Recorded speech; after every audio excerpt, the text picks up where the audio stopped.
Anywhere you turn, you'll find influence in action. A fast-talking stockbroker persuades a couple near retirement to sink their entire life savings into a Ponzi scheme. A CEO pressures an accounting officer to falsify financial statements.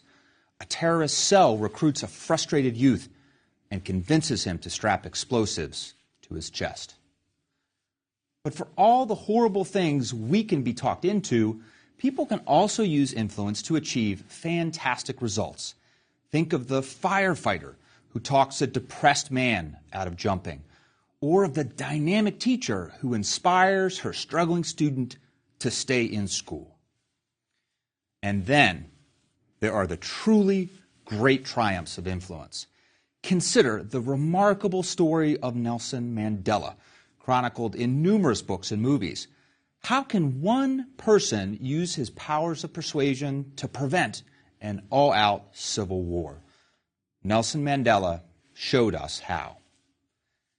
In this course, we're going to look at the factors that contribute to success stories like Mandela's. We're going to explore how some people harness the power of influence to achieve worthwhile goals at home, at work, and in their social lives. But we're also going to analyze the cautionary tales. We should never forget that influence can be used against us, that we can be swayed to buy things we don't need and pressured to perform actions we really shouldn't. So in addition to developing your influence skills, one important goal of this course is to give you information that will help you resist outside influence when it's in your best interest to do so. Because, let's face it, influence is pervasive in our daily lives. In fact, research psychologist Kevin Dutton makes the claim that we are subjected to influence attempts somewhere near 400 times a day. 400. And business author Dan Pink suggests in his latest book that we are always selling something, even if it's just an idea. Now, that might seem overstated, but think back over yesterday. How many conversations did you have where someone suggested a course of action to you? Why don't we eat there tonight? Or, hey, let's remodel the master bath. Or, I'd like to get a second dog. I had that last conversation a while back, was convinced, and spent weeks wiping messes off my floor. Then, there's the steady bombardment of advertising. If you count all those pop-up ads that assail you whenever you browse the web these days, then 400 influence attempts might actually seem too low. And what about politics? I live in the state of Iowa, and we have candidates trying to convince us that they're qualified to be President of the United States for what seems like 2 full years leading up to the primaries. Like it or not, it seems that someone is always trying to persuade us to do something. Of course, not every attempt at influence succeeds. Some of those Iowa campaigns, for example, the speeches, advertisements, endorsements, and rallies, some of them really excite people and win votes, but others fall completely flat. Why is that? Well, we're going to spend a lot of time in this course examining the mechanisms that contribute to the success or failure of persuasion. But first, let's take a moment to pin down what we mean by success and failure in the first place. If I'm trying to convince you to do something, what are the possible outcomes of my effort?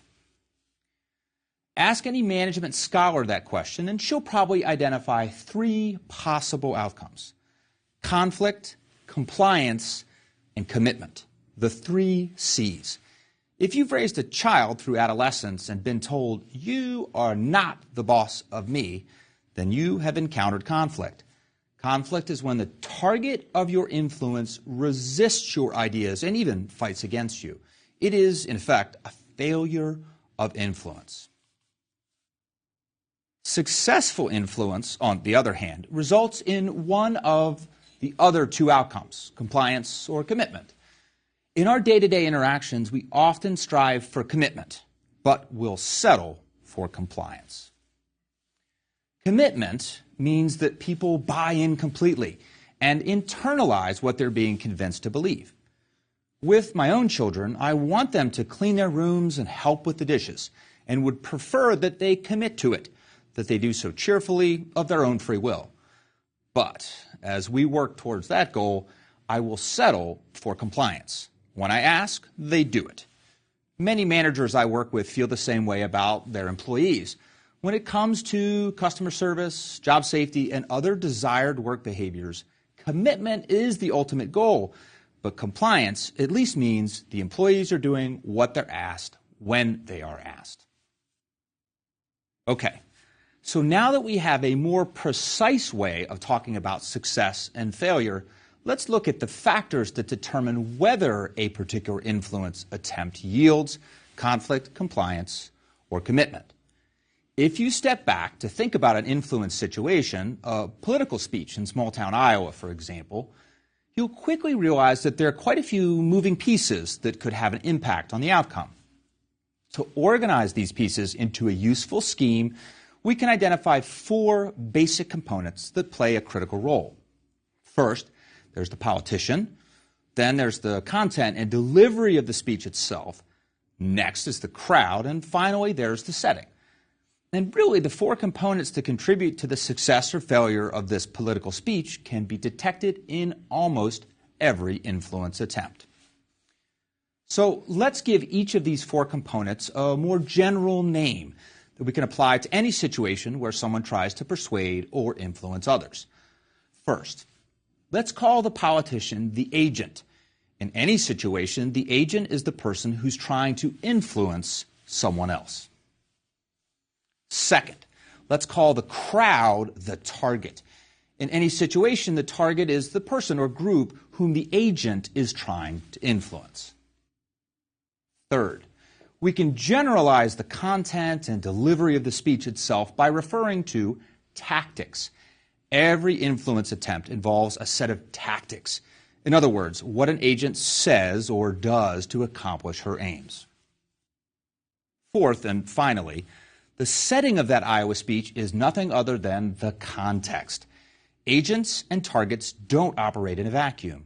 They're surrounded by circumstances that shape their interactions. That's context. Okay, so we have agent, target, tactics, and context. You'll want to remember those 4 key components of influence because we'll be returning to them time and time again throughout the course. To make them easier to remember, I've created an acronym from the first letter of each component: A, T, T, and C. Just like the Apple Corporation, let's make liberal use of the letter I to put a vowel. Adding the I, we get attic. If you want to know why a particular influence attempt results in conflict, commitment, or compliance, look in the attic. Attic is more than an acronym, though. It's a useful metaphor. Many factors that determine the success or failure of influence operate outside of our conscious awareness. Take the agent, for example, the person who's trying to influence us. Sometimes we meet someone and find her immediately trustworthy or likable, and then find her claims and arguments so compelling. Bob Cialdini, author of the worldwide bestseller Influence, Science, and Practice, talks about influence often happening in a click-whir fashion. It's as if a switch were clicked, and then an automatic routine whirs into action. Something about the agent, or maybe it's the tactic, quickly kicks in a psychological process that ends up with compliance or commitment without any intervening conscious thought. In this way, the 4 factors are very much like the attic of your house. Your attic is always there, and it's always doing what it does, even when you aren't thinking about it. In the same way, factors that make us susceptible to influence are built into our basic psychology and often operate outside of our conscious awareness. That's why it's important for you to learn as much as possible about agent, target, tactics, and context. The better you understand the natural mechanisms that result in influence, the more you can use them to your advantage and correct for them when someone is using them against you. Now, to familiarize you with the addict concept, I'm going to make use of a real-world scenario that we can revisit throughout the rest of this lecture.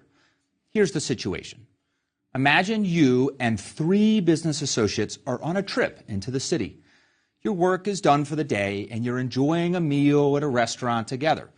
You've agreed to use the remainder of your free night to spend more time together, but you haven't decided what to do next. Your preference is to see a musical that's been on your wish list for over a year. Another member of the group proposes a walking tour. What are the factors that determine whether you are able to successfully influence your colleagues and see the show you really want to see? We're going to answer that question in terms of the 4 corners of the attic: agent, target, tactics, and context. First, though, let me say a brief word about ethics. For some of you, influence may sound like a bad word, and as we'll see in future lectures, it does indeed have a dark side. There are people who use tricks and lies to get what they want. It's important to state up front that there are also ethical and honest ways to persuade others. And through this course, I will encourage you to stick to these ways. With that in mind, let's get back to our question. What factors come into play when I'm trying to influence my colleagues to see that musical downtown? Let's begin by finding out what research has to say about the A in our acronym, the agent. A few moments ago, I mentioned Bob Cialdini, who is an emeritus professor from Arizona State University. Well, according to Cialdini, liking is a major principle of successful influence. In other words, an agent's success often comes down to how well he or she is liked by other people, the target in particular. When people like you, they are more likely to listen to your arguments and be convinced by them. They're also more likely to want to please you and go along with what it is you want or desire. But what makes people like an agent in the first place? Well, obviously there are many pathways to liking, but one very important one is perceived similarity. When people see you as similar to them in some fashion, they automatically, and I might add, almost immediately, like you more. To illustrate, let me explain the results of 2 studies published by Professor Jerry Berger and his colleagues from Santa Clara University. In study 1, female undergraduates were brought into a room one at a time and told to fill out a survey while sitting next to another student. This second student was actually working with the experimenter. She is what social psychologists call a research confederate. As part of the experiment, the confederate surreptitiously glances at the participant's survey to learn her birthday. After the survey was completed, the experimenter asked a series of questions to both women at once, eventually coming around to asking their birthdays. The research confederate would always speak up first. Half of the time, the confederate would give a birthday that differed from the participant. We'll call that the control condition. The other half of the time, the confederate would claim to have the exact same birthday. After questioning the students, the experimenter would leave the room, and at this point, the confederate would ask the participant for a favor. She explained that an English class assignment required her to find someone she did not know to critique an essay she'd written. She said, "I wonder if you could read this 8-page essay for me and give me 1 page of written feedback on whether my arguments are persuasive and why." In the control condition, just over 1/3 agreed to help, 34%. In the same birthday condition, nearly 2/3 agreed to help, 62%. In other words, nearly twice as many subjects agreed to provide feedback on that essay when they thought the requester was similar to them in some fashion, in this case, because they happened to share the same birthday. In Professor Berger's second study, the researchers wanted to be sure there wasn't something unique about discovering that someone shares the same birthday. So this time, participants were introduced to another student, again a confederate, wearing a name tag and holding a poster. On the poster was a picture of a young lady with a caption including her name and quote. In one condition, the Confederates' name tag showed a name identical to the participants. This is equivalent to a shared birthday. This time, it's a shared name. But there were also two other conditions.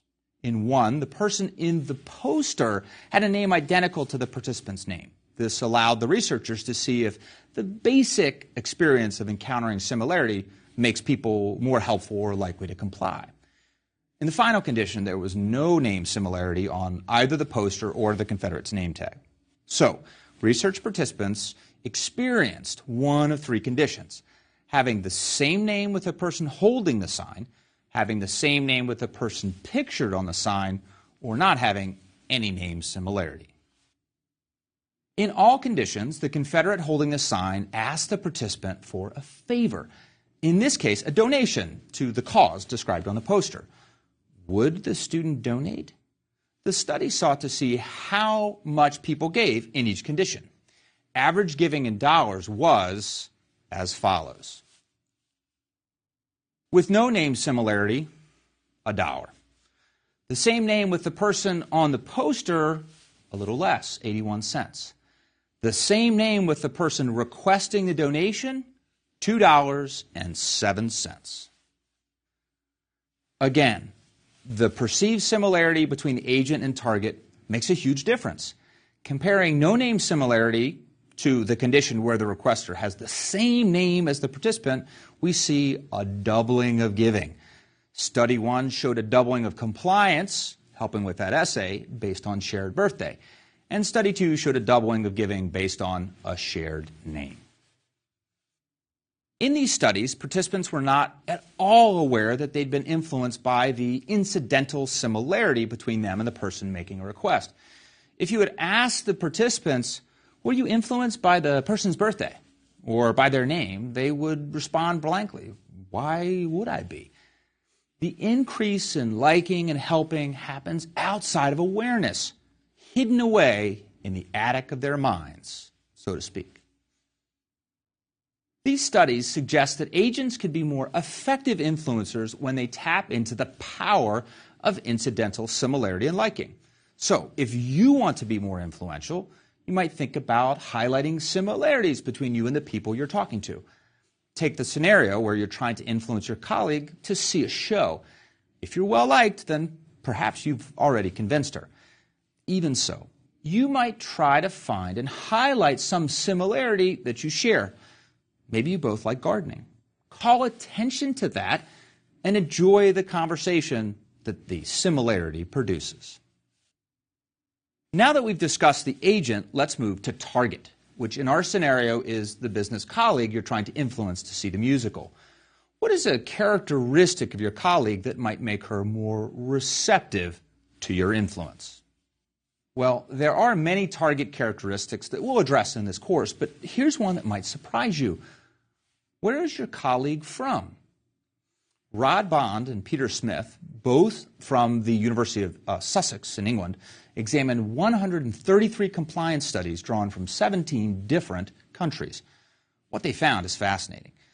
Their analysis revealed that studies conducted in collectivist countries found higher rates of conformity to group opinion than studies conducted in individualist countries. In other words, people from collectivist societies seem to be more susceptible to group influence than people from individualist societies. But what do we mean by collectivist and individualist societies?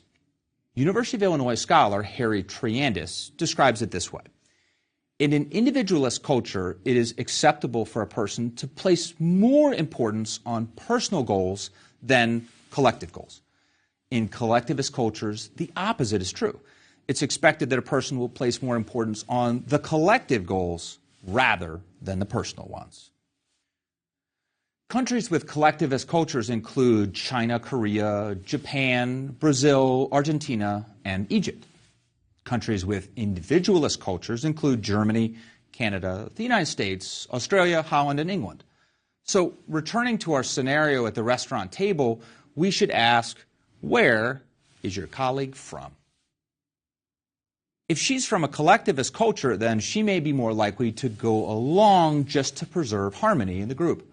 But if she is more individualistic in orientation, you may have to work a bit harder to convince her. Okay, remember our acronym ATTIC? So far, we've discussed the A, agent, and the first T, target. Now it's time to discuss our second T, tactics. Some influence tactics work better than others, as you've probably witnessed watching some people, get their way with ease, while others really struggle. Let's say, for example, that you want to influence your boss to promote you. What tactics work best? Business professors Tim Judge and Bob Bretz wondered whether focusing on the job, doing a good job at work and letting others know about it, was more important than focusing on your supervisor, agreeing with and praising your supervisor. Judge and Bretz asked graduates from 2 large universities to complete a survey. The survey assessed 2 things. First, how the participants generally influenced others at work, and second, what career outcomes they'd experienced, including current salary and number of promotions. One might imagine that job-focused influence would lead a person to be perceived as competent, and supervisor-focused influence would lead a person to be well-liked.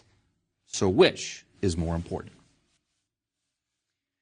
Controlling for other potential causes of career success, the researchers found that focusing on your supervisor had a much more positive effect than anything else. So those who focused their influence on the job actually had lower salaries and fewer promotions than those who focused on their supervisor. Now, these results suggest that tactics that make your boss like you may be more important than tactics that demonstrate your competence on the job. Returning to our situation, colleagues in the city deciding what to do, what tactic might you use? Well, you might compliment your colleague on her good taste and explain why that good taste would result in her enjoyment of the show you want to see. Finally, in our tour of the attic, we come to context. Context may include what has happened recently or what is happening right now around you. Most compelling is what other people are doing. We all have a natural tendency to make sense of the world based on how others react to it. If, for example, you hear an uncertain sound while you're walking through a store, you'll look around. If no one else seems concerned, you'll conclude that all is well and continue on your way. One of the most classic psychology experiments of the 20th century was conducted by Solomon Asch at Swarthmore College. The paradigm for Asch's study was simple. A participant was brought into a room with a number of research confederates. He was told that he was participating in a study of visual acuity. 2 large cards were shown to the group. On one card was a single line, the target line. The other card was a set of 3 lines of varying length. Each person in the room was then asked, which of the 3 lines on this card matches the target line on that card? The experimenter always began with the research confederates, asking each to report which line matched. This is where things got interesting. In some cases, all of the confederates reported the correct answer, but in other cases, they deliberately gave the wrong answer. So what did participants do when everyone stated out loud an opinion that disagreed with what their own eyes were telling them? When the majority in the room claimed the wrong line matched, 1/3 of the participants would go along and also state out loud the incorrect answer. That means that 1/3 looked carefully and reported something they knew to be false just to agree with others in the room. That's the power of context. In another set of studies conducted by Asch, he varied the number of experimental confederates who identified the wrong line. When only one confederate stated an incorrect line, the number of errors made by subjects was quite low. The subject's error rate increased when 2 confederates identified the wrong line, and then got even higher when 3 gave an incorrect answer. Now, further increases, 4, 5, and 6, added a little to error rate, but not much. So it seems that 3 is a magic number. There is a Chinese phrase, 3 people produce a tiger.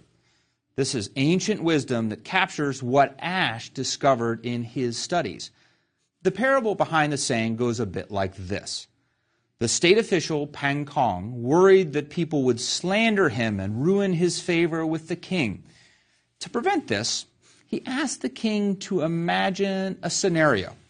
Suppose, king, that a peasant came to you and reported that a tiger was roaming the busy streets of the market. Would you believe him? The king, of course, said there was no way he would believe. A tiger would never wander out of the forest into a crowded market. Pang Kong continued, what if 2 peasants reported seeing the tiger? The king said he would begin to wonder but would not believe. Pang Kong then asked, what if 3 people say they saw the tiger? The king replied that in this case, he would believe.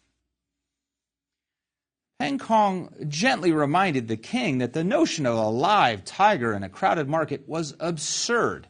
Yet when repeated by numerous people, it began to seem real. It is clear there is no tiger in the market, Pang Kong would say. Yet 3 people saying so produces a tiger. Why should the king believe something so unlikely?